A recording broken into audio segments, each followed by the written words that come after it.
সোমবার সারা দেশে বিক্ষোভ কর্মসূচির পর অনলাইনে চোখে মুখে লাল কাপড় মুখে ছবি প্রচারের কর্মসূচি দেয় বৈষম্য বিরোধী ছাত্র আন্দোলনের শিক্ষার্থীরা।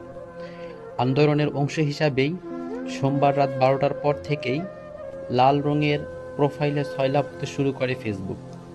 অন্যদিকে মঙ্গলবার রাষ্ট্রীয় শোক হিসাবে আওয়ামী লীগের সমর্থকরা কালো রঙের প্রোফাইলে শেয়ার দিচ্ছে।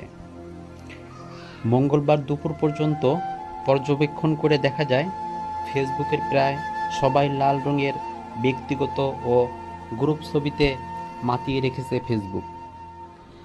লাল রঙের প্রোফাইলের বিষয়ে আন্দোলনরত শিক্ষার্থীদের থেকে জানা যায় যে সরকার ছাত্রদের হত্যার মাধ্যমে যে রাষ্ট্রীয় শোক পালন করছে এটি তামাশা ছাড়া কিছুই না।